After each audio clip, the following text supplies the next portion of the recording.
ਉਹਦਾ ਇੱਕ ਇਹ ਇਸ਼ਾਰਾ ਹੀ ਜਿਹੜਾ ਸੀ ਨਾ ਇਹ ਕਰਨਾ ਮੈਨੂੰ ਲੱਗ ਰਿਹਾ ਤੀਰ ਤੋਂ ਵੀ ਤੇਜ਼ ਸੀ। ਇਹ ਐਸਾ ਤੇਜ਼ ਸੀ ਪਬਲਿਕ ਵਾਸਤੇ ਕਿ ਇੰਨਾ ਹਿੱਟ ਹੋਇਆ ਕਿ ਤੁਹਾਨੂੰ ਦੱਸ ਨਹੀਂ ਸਕਦੇ। ਇਹ ਕੋਈ ਜਾਣ ਸਕਦਾ ਵੀ ਰੱਬ ਦੀਆਂ ਰੰਗਾਂ ਦਾ ਕਦੋਂ ਦਾਣਾ ਪਾਣੀ ਮੁੱਕ ਜਾਂਦਾ ਯਾਰ ਮਲੰਗਾਂ ਦਾ।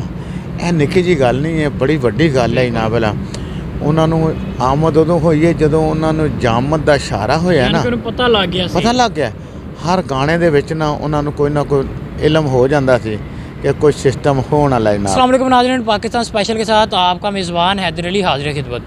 नाज़रीन, जैसा कि आप सबके इलम में है कि पंजाबी जो एक रैप स्टार सिद्धू मूसेवाला, उसका जो कत्ल कर दिया जाता है, उसके बाद उनके फैंस बहुत सोगवार हैं और एक गुस्से की लहर भी चल रही है और जो उनको कत्ल करने वाले लोग हैं वो भी बेनकाब हो चुके हैं। आज मेरे साथ सिख कम्युनिटी से ताल्लुक़ रखने वाले एक पाकिस्तानी ऐसे सिंगर मौजूद हैं, पाकिस्तानी बंगड़ा किंग। इनको बंगड़ा किंग का नाम दिया जाता है। अभी बहुत ही ये बिज़ी थे, इनको हम खींच के इधर लेके हैं जी, आओ इंटरव्यू दो। आइए चलते हैं, आपकी मुलाकात करवाते हैं नासिर बिराज से, जो बंगड़ा किंग के नाम से जाने जाते हैं। इनसे पता करते हैं आज ठीक है कत्ल कर दिया गया, क्या वजह बनी और जो गायकी की दुनिया में, पंजाबी गायकी की दुनिया में जो खला पैदा हो चुका है वो किस तरह पूरा होगा, और इनसे एक ट्रिब्यूट भी लेंगे गाने की शक्ल में। अस्सलाम वालेकुम जी। वालेकुम सलाम। कैसे हैं आप? हाल है? ठीक हो? ठीक ठाक। अच्छा, मुझे ये बताएं कि ठीक है एक मर्डर हो गया, अब जो एक पंजाबी गायकी की दुनिया में खला पैदा हुआ है, अब इस तरह का कोई सिंगर आ नहीं सकता, तो उस सवाल से क्या कहेंगे? सिंगर तो पंजाबी बड़ी मुश्किल है कि वो तो हर बंदा बोल नहीं सकता। बिल्कुल। सिर्फ उन्होंने अबूर से वो इस तरह बोलता सी कि पंजाबी अनपढ़ भी समझ जाते सन ते पढ़े लिखे भी समझ जाते सन। ठीक है कि नहीं? वो एक इशारा ही जड़ा सी ना ए करना ਮੈਨੂੰ ਲੱਗ ਰਿਹਾ ਤੀਰ ਤੋਂ ਵੀ ਤੇਜ਼ ਸੀ। ऐसा तेज सी पब्लिक वास्ते कि इन्ना हिट होया कि तुहानू दस नहीं सकते ना। ਉਹਦੇ ਵਾਲਿਦ ਸਾਹਿਬ ਦੇਖ ਰਹੇ ਹੋ ਜਨਾਜ਼ੇ ਦੇ ਵਿੱਚ। हाँ जी, तो वो गल इस तरह है कि इहो जिहा बंदा कभी भी नहीं आ सकता, कभी भी नहीं आ सकता। तो जिन्हों ने दुश्मनी कोई कढ़ी है वो मन भी गए ने कि असीं मर्डर किया। बिल्कुल मन्ने। ठीक है, वो मन गए ने। एक बहुत बड़ी तंजीम है जिहड़ी मगर लगी सी नावल जिन्हों ने काम किया, तो ये नहीं सी करना चाहिए। फनकार दे नाल इहो जिहा काम नहीं होना चाहिए। आखिर कैद कर लेंदे नावल, अगवा कर लेंदे, उस तो बाद पैसे की डिमांड करते कोई अरब 2 अरब की नावल, और वो अगों एक मैसेज चला देंगे सिद्धू मूसेवाले का कि भैया मेरे फ्रेंड जो मेरे इन्ने तो है ने कोल, तो बाकी करो तुसी। तो मेरा ख्याल है कि इन्ना क रुपया हो जाना सी जिसका शुमार कोई। हाँ बिल्कुल ऐसी है। अच्छा, एक वो जो आप बात बता रहे थे 2-3 दिन पहले एक शेर पड़ा था, कोई बात कही थी।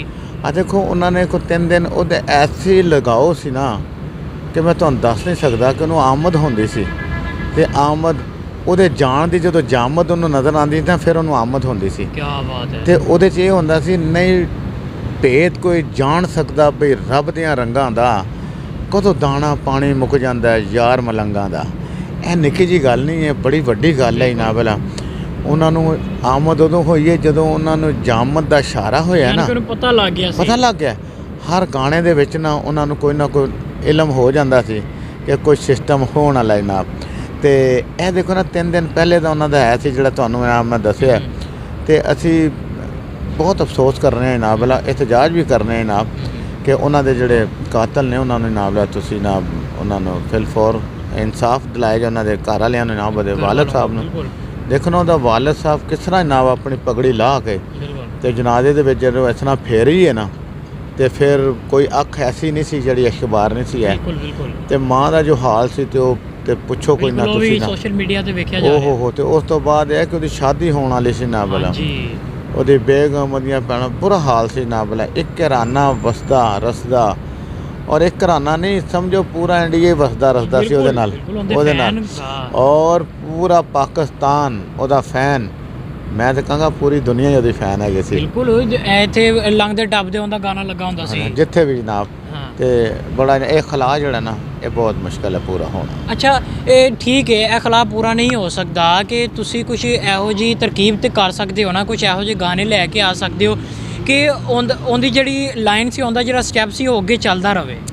ਹਾਂ ਉਹਦੇ ਵਿੱਚ ਕਾਫੀ ਉਹਦੇ ਫੈਨ ਨੇ ਨਾਬਲਾ ਸਿੰਗਰ ਜਿਹੜੇ ਨੇ अच्छा ਉਹ ਇਨਸ਼ਾਅੱਲਾ ਉਹਦੀ ਕਾਪੀ ਕਰਨ ਦੀ ਕੋਸ਼ਿਸ਼ ਕਰਨਗੇ। सही ਅੱਲਾ ਕਰੇ ਕੋਈ ਉਹਦੀ ਕਾਪੀ ਦੇ ਉੱਤੇ ਉਤਰ ਆਵੇ। हाँ ਚਲੋ ਲੋਕਾਂ ਨੂੰ ਕੋਈ ਨਾ ਕੋਈ ਫੋਟੋ ਕਾਪੀ ਨਜ਼ਰ ਆ ਜਾਵੇ हाँ जी वो ਤੇ खुश ਉਹਨਾਂ ਨੂੰ होंगे रहेंगे, दिल लगा ਕੋਈ रहेगा। ਖੁਸ਼ ਹੋਣਗੇ ਤੇ ਦਿਲ ਲੱਗਾ ਰਹੇਗਾ ਜਨਾਬ, ਕੋਈ ਬੁਲਾਉਂਦੇ ਰਹਿਣਗੇ ਤੇ ਚੰਗਾ ਲੱਗੇਗਾ ਜਨਾਬ, ਤੇ ਹੋਣਾ ਚਾਹੀਦਾ। ਅੱਛਾ ਗਾਣੇ ਦੀ ਸੂਰਜ 'ਚ ਜਾਂਦੇ ਜਾਂਦੇ ਉਹਨੂੰ ਇੱਕ ਟ੍ਰਿਬਿਊਟ ਦੇ ਦਿਓ। ਹਾਂਜੀ ਹੁਣ ਟ੍ਰਿਬਿਊਟ ਪਤਾ ਕੀ ਗੱਲ ਹੈ, ਟ੍ਰਿਬਿਊਟ ਮੈਂ ਯਾਨੀ ਕਿ ਇੰਨਾ ਕੁ ਦੁੱਖ ਹੈ ਕਿ ਐਸੇ ਪ੍ਰੋਗਰਾਮ ਦੇ ਵਿੱਚ ਮੇਰੇ ਤੇ ਬੇਸ਼ੁਮਾਰ ਗਾਣੇ ਨੇ ਕੋਈ ਨਾ, ਵੀ ਦੁਖੀ ਲਾਈਨ ਇਹੋ ਜਿਹੀ ਹੋਵੇ ਕਿ ਜਿਹੜਾ ਤੁਹਾਡੇ ਦਿਲੋਂ ਨਿਕਲੀ ਹੋਵੇ ਉਹਦੇ ਵਾਸਤੇ। ਮੈਂ ਤੁਹਾਨੂੰ ਨਾ ਬੁਲਾ ਕਰ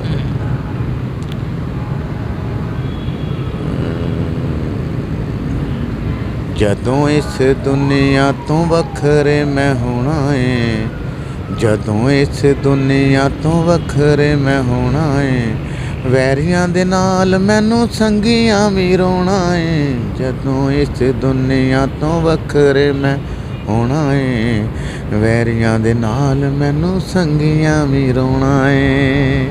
क्या बात है जी, वैरियां दे नाल संगी भी मैनू रोना है जी। नाज़रीन मेरे साथ बंगड़ा किंग नासिर बराज साहब मौजूद थे और इनका यही कहना कि सिद्धू मूसेवाले को लेकर के जी वो बहुत अच्छा सिंगर था, ना कि इंडिया में बल्कि पूरी दुनिया में उसके गाने सुने जाते हैं, उनके चाहने वाले मौजूद थे। जो सिंगिंग की दुनिया में एक खला पैदा हो चुका है वो कभी पूर्ण नहीं हो सकता। इसी के साथ मुझे मेरी टीम को दीजिए इजाज़त और आखिर में एक बात कहता चलूँगा, जैसे कि इन्होंने कहा कि 3 दिन पहले उन्होंने एक शेर कहा था, यानी कि उनको इतना पता चल चुका था कि बस अब मेरी सांसें ख़त्म होने वाली हैं। इसी के साथ मुझे मेरी टीम को दीजिए इजाज़त। अल्लाह।